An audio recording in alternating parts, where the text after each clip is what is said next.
Okay. Cool. Here we go. All right, welcome back to The Cracks in Postmodernity. Today we have Bill Melone, who I found through an article that he wrote on mere orthodoxy that I found to be really fascinating. And we talked a couple of times after, and here he is now. So, Bill, tell us a little bit more about your background. Yeah, glad to be able to talk with you. So I live in Philadelphia. I'm a teacher, and I've been in Philly for about 15 years since I graduated college. And I've got a wife and a couple kids. I enjoy gardening and writing and reading and all that stuff. So the article that I found was about the topic of ethnic whites.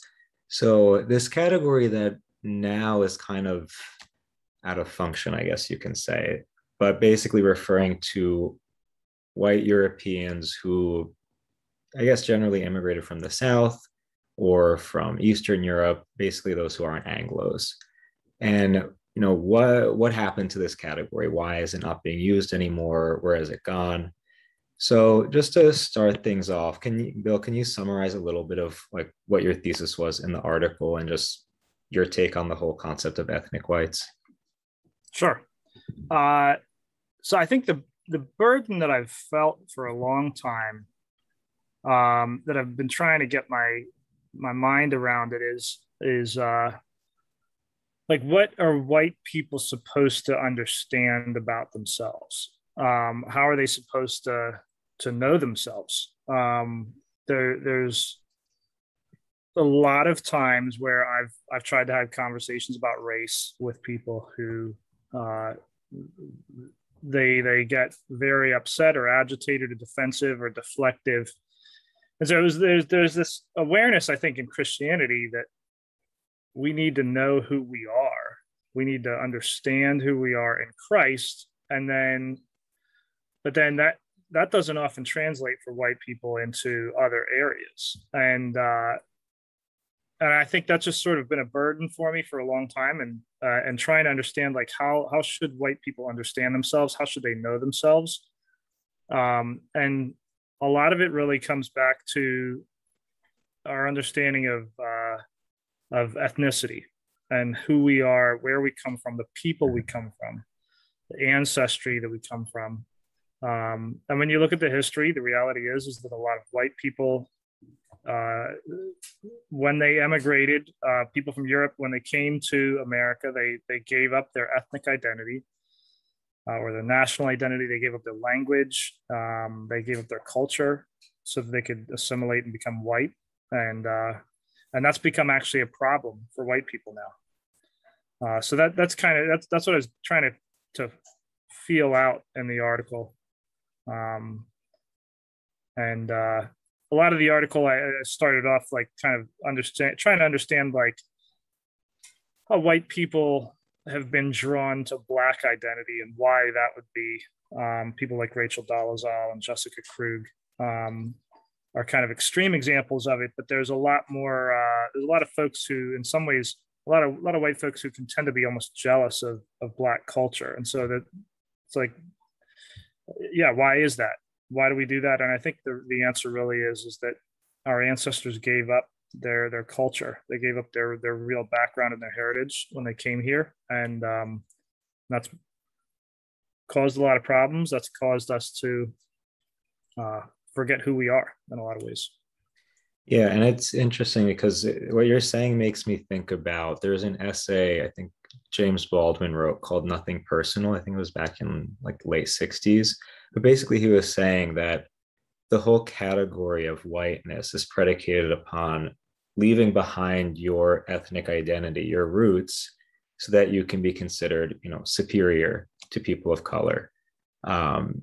So we see how this process of assimilation exacerbates racism, but you're constructing this kind of vapid category that just, it lacks content, lacks substance, and it makes me think about, like, I think there was an article in the New York Times probably 2 years ago about Columbus Day and how Italians, when they first came, to the US. Like they weren't considered white. Um, but it wasn't until Columbus Day was established as a national holiday that they were allowed to identify as white. And I see just within my own kind of community how a lot of Italians are racist because they're so desperate to distinguish themselves from people of color. Like we aren't them, we are white, you know? Yeah. So, but now that we're talking about a little bit of our own backgrounds, tell me a little bit about, you know, your family's ethnic identity and how, you know, you've come to terms with that. Yeah. There's a lot of different pieces to it. The part of my ethnic background that stands out the most to me is the Pennsylvania Dutch background. Mm-hmm. So my mom's side of the family, a lot of Brethren and Mennonite, the Plain people. You know, the most people know of the Amish, but you got Mennonites and Brethren who were kind of considered Plain people. They were coming from Germany in the 1700s and became farmers in Lancaster County, but then in other areas. So that's what's most predominant in my mind. Now, on my dad's side, it's a mix. My dad's side has some English, some Scottish, and Irish. And then the surprise for us was that there's also a Jewish ancestor on my dad's side. And I don't feel connected to any of that because that side of my family didn't really hold on to their identity the way that the Pennsylvania Dutch did. So even though my mom's side of the family wouldn't identify really as Pennsylvania Dutch anymore, nobody identifies as Mennonite. My grandmother had been Mennonite and gave it up at one point. You know, we wouldn't identify that way anymore necessarily, but a lot of that culture continued to, you know, for my mom's side of the family. So there's a lot of there's things there that I had to do some digging and some learning on, and you know, coming to terms with it is still kind of an ongoing process. But you know, some of the ways that we've come to terms with it is for me is it was helpful to get my sister got a DNA test. That's how we found out about the Jewish ancestor. And also my parents were missionaries in England. So that was a way that I really was forced to learn about assimilation the hard way. So there was, you know, I was around people who looked like me, but didn't talk like me, didn't think like me, didn't eat like me. And I had to assimilate. I was the only American that they knew, and in a lot of ways I was made to represent everything about Americans to them, which was hard and weird and challenging. But what I think God did was he used it to help me to know how to connect with people who are different than me and cross cultural lines and to be comfortable with that. And so that's kind of like going through that process. I became comfortable around other people, but then I would see how other people were very connected, especially Black people, Latino people were very connected to their culture. And I didn't really have that. So that's kind of, I was able to cross lines and be comfortable, but then I didn't have as deep a connection to my own ethnic background. And so, it's an ongoing process. There's different ways that I try to connect more with you know, Pennsylvania Dutch culture. I'm not going to become a Mennonite. I'm not going to become a farmer or anything like that. But there's things I can do to connect there that are helpful for me, that develop me, you know, more as a human being. Yeah. Yeah, and I find somewhat similarly for me. So like my mother's side is mostly Greek with a little bit of a mix of like Turkish and Armenian, and then my father's side is Italian. And, you know, the whole Italian American culture, it's a thing in itself, like separate from Italian culture in Italy. So like that was definitely a presence in my life. And like I saw that, there were others in my town who had an Italian background, but for the most part had assimilated, like many of the other students, like, you had Irish students, you had other kind of technically ethnic white people, but again, like did not have a strong sense of their culture. And it was the very few Black and Hispanic kids who did have more of a sense of their cultural identity.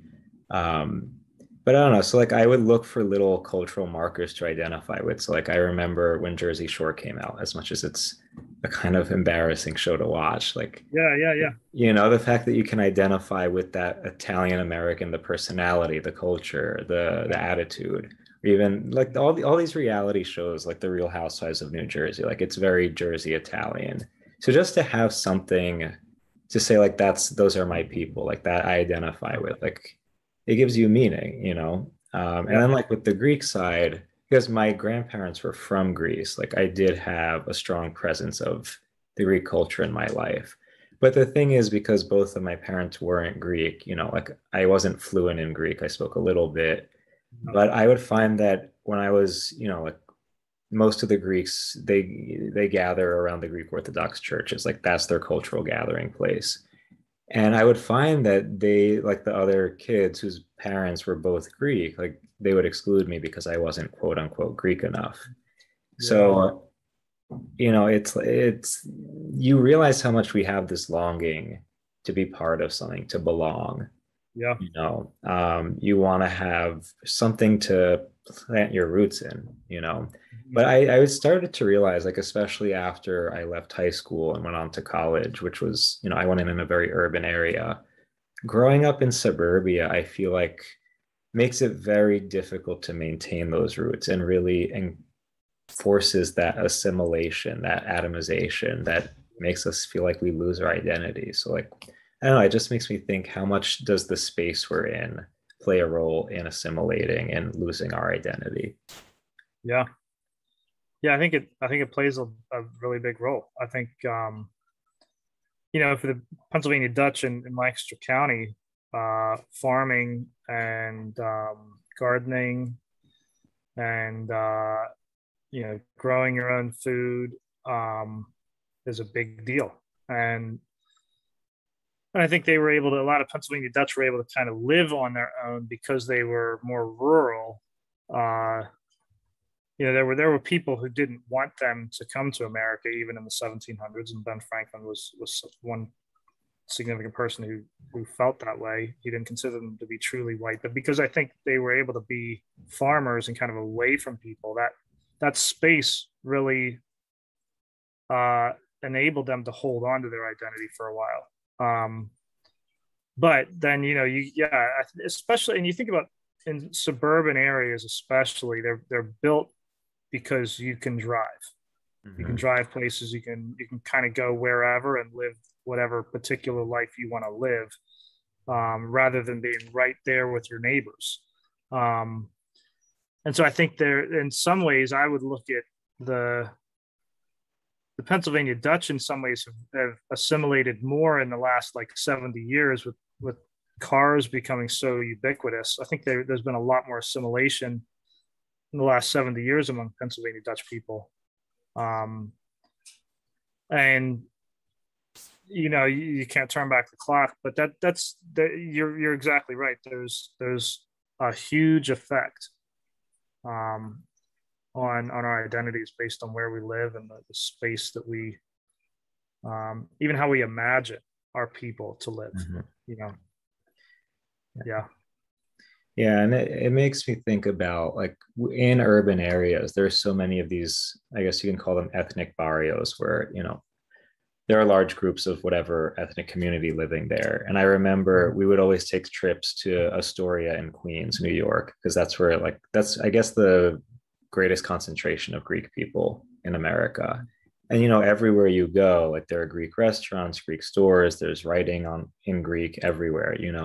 And I was always jealous of the people who lived there because yeah, like they're immersed in the culture. There's such a sense of being part of something.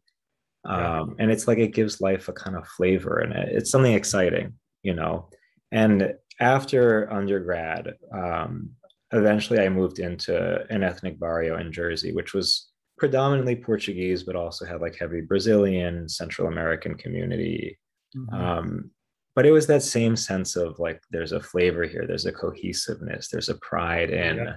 like in the fact that this is who we are and like this is our space. And yeah, I think it can breed issues sometimes as well because it can be exclusionary, you know, like if you're not one of them, then are you going to be treated the same? But still, it gives you a sense of meaning and purpose being in that Yeah. kind of environment. But the reality is, like, especially going back to Astoria, I see that the Greek community is starting to kind of evaporate. You know, like if the neighborhood's Yeah. gentrifying, you have a lot of young college students moving in, and then eventually the Greeks will move out into the suburbs, you know, as they get more money. Yeah. So I don't know. It's definitely true that like the space makes a huge kind of difference in how the Yeah. culture is gonna like the trajectory of the culture. You know. Yeah.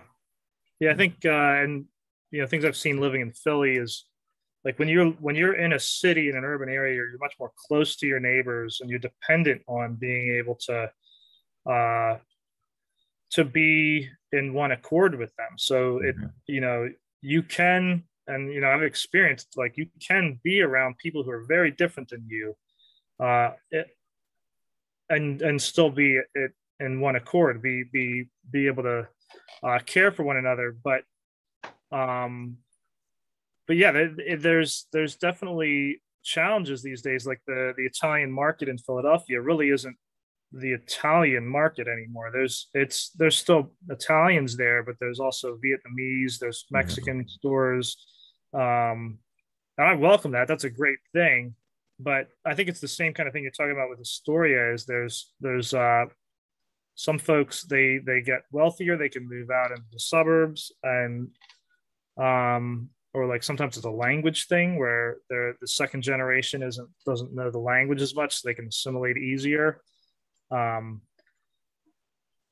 yeah, it's in some ways it's kind of sad because there's real value in those tight knit neighborhoods, I think, Mhm. and value and culture with one another that gets lost in the suburbs, and um,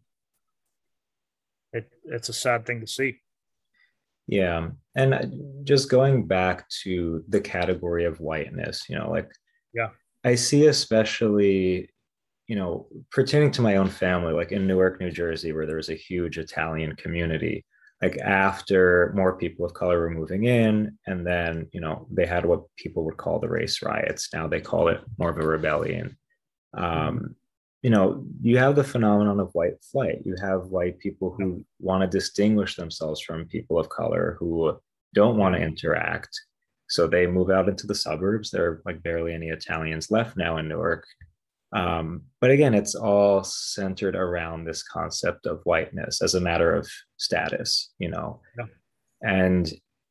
And the thing is like we hear a lot of talk about white privilege today. Like we use this category white to kind of affirm that yeah, like if you're not a person of color, like you're gonna have certain privileges, you know, like Yeah. if I get pulled over by the police, they're not gonna be like, oh, he looks a little ethnic, he looks a little Greek Italian. No, like they see me as a white person and they're Yeah. more likely than not going, they're not going to give me a hard time as much as they would a Yeah. person of color. So as much as like this is a real category we've constructed, if we only look at this, like if we only define people by like color of their skin, we reduce people to like it's a very abstract kind of category. Like you reduce the nuances of the particular culture you belong to, the you know the and I just see how much again like it contributes to this sense of feeling alienated, being atomized, Yeah. you know. So I just wonder like is there a way to be realistic about the fact that yeah, you know, this category of whiteness exists, it does make a Yeah. difference in our culture, but let's not only rely on this, like let's look at the particulars. I don't know, like how do we Yeah. maintain these two elements? Yeah. Um, I mean, in a lot of ways, I think that's the name of the game, right? Like you have to have one foot understanding the way the world really is, uh, and then also understand the ways that the world is wrong. Hmm. And yeah, it's like if I'm walking down the street, 9 out of 10 people are going to say that I'm white, and like the 10th person will say that I'm purple just to be sarcastic. Like people just they look at me as white. I can tell everybody in the world, hey, I've got Pennsylvania Dutch background and some English and Irish and whatever, but the way people in society think is that I'm white, and that has an effect on how they think about me, and I can't change that. And we really do have to. I think for a lot of white people, especially, the issue of color blindness has been this huge kind of catechizing, like teaching concept that we just pick up, and it's in our minds, in our subconscious even, and we have this idea that being colorblind is a good thing, but it really isn't. That's not how we interact with the world. There's no white person who ever accidentally moved into a black neighborhood. There's no white person who accidentally joined a black church and 6 months later they're like, oh wait, how did I end up here? Like nobody's colorblind, but somehow that idea got into our head. So the colorblindness, I think, was what really divided the the way the world thinks in wrong ways from how the world should think and how culture should be, and how we should understand what it means to be human. And I think it has to start with an awareness of colorblindness, where we're aware that the world is not colorblind, other people are not colorblind, but that colorblindness in many ways is pushed for the sake of white supremacy, for the sake of making white people more comfortable and have easier access to money and whatever. And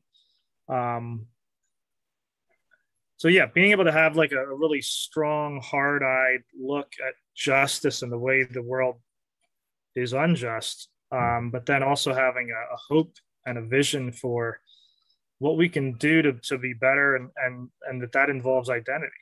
That's we can know who we truly are. So yeah, navigating it, I think, yeah, like I said, I think it starts with understanding colorblindness and understanding how colorblindness has sort of forced us to think very wrong things about ourselves. And then I guess I would say humility is the other step, where we can't just assert ourselves on the world. We have to, but we also can't just sort of let the world say whatever it says. We have to have a certain kind of humble, caring approach to, like, here's what the world thinks and here's how they should think.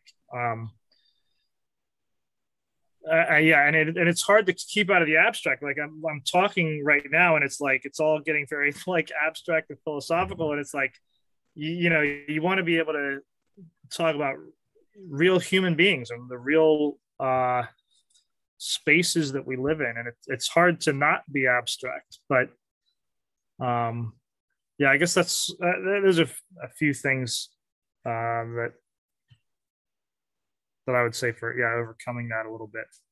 Hmm. Yeah. And Is then that, yeah, I guess the other thing is like what we talked about is really to start to connect to our real culture, mhm. know who we are. Um, yeah. Mm. The thing that concerns me though is that like the kind of discourse we use to talk about identity today, like it really does rely on these categories that I think are like very abstract and Yeah. Yeah. not rooted in like the particular in real life experiences. Right. And I think at least like when I think about the education system, at least higher education, like so much of it is shaped by this like very post-structuralist kind of mentality about the person. And it really doesn't allow that space for, again, for the particular, for also for categories having to do with like with meaning, with metaphysics, with, like it's very much this kind of positivistic, Right. pragmatic view of Right. life and reality. And I wonder, just is it possible within that kind of structure to rehabilitate the sense of cultural identity, Right. and also like moral categories, spiritual categories, like I personally find that to be challenging within that Yeah. context. Yeah. Yeah.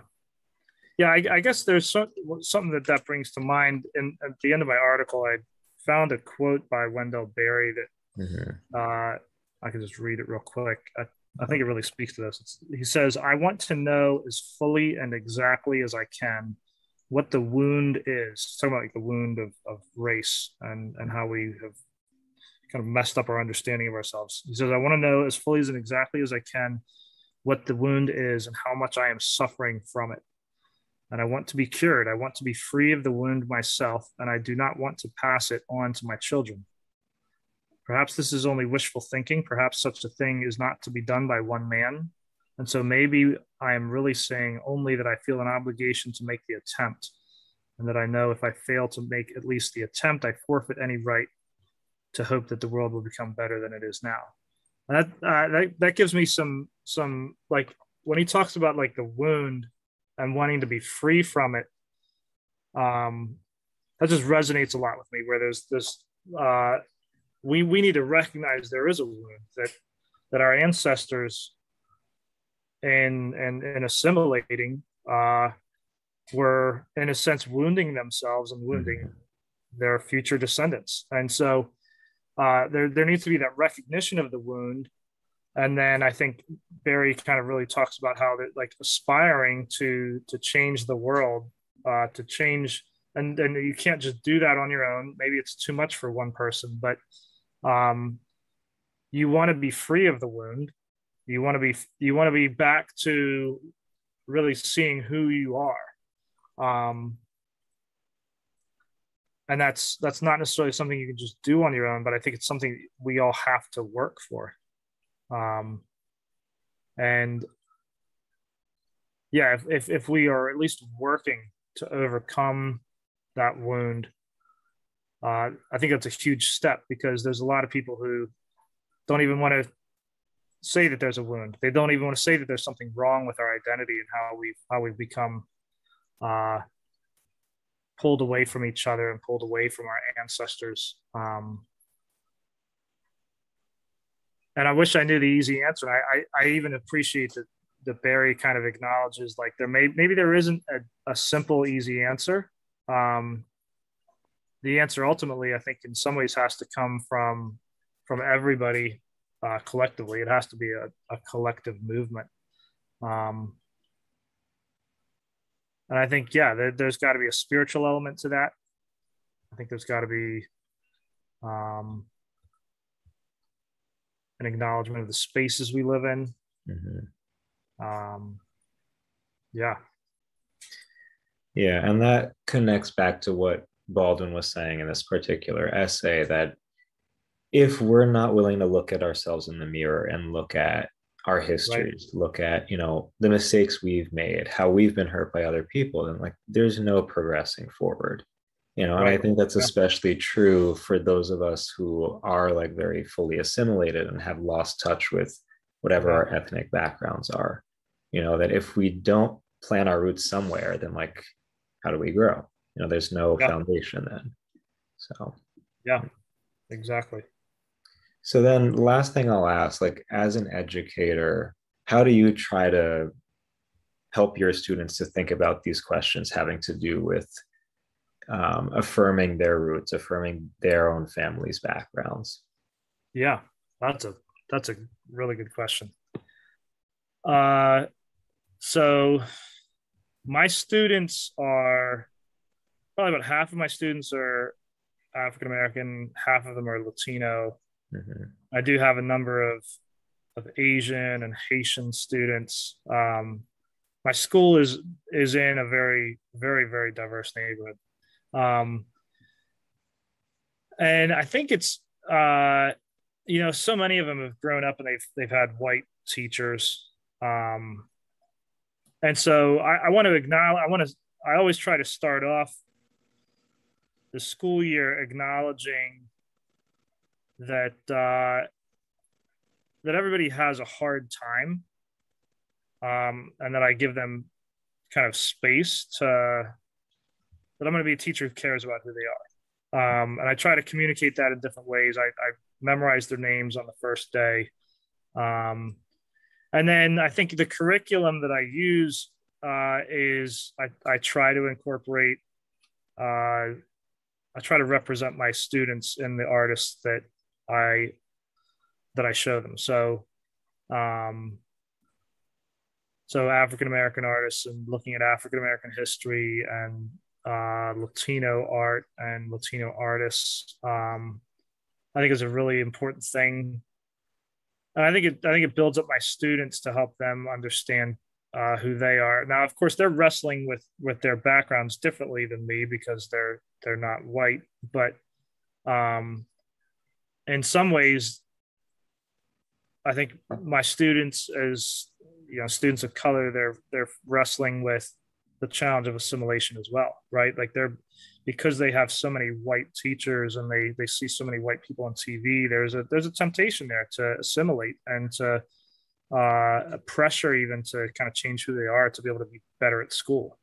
So yeah, so yeah, from the beginning, I want them to know I care about who they are. I know their names. I'm going to give them space to struggle with daily life. And then as we look at artists and art history and stuff, I'm gonna show them and validate their backgrounds.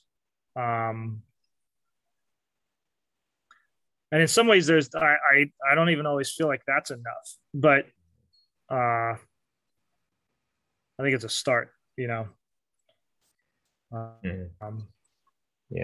And it's an encouragement to all of us to really broaden the categories that we use, first to conceive of ourselves, but also, the way we look at others, the way we engage with others, not just to reduce them to these kind of simplistic categories. Okay.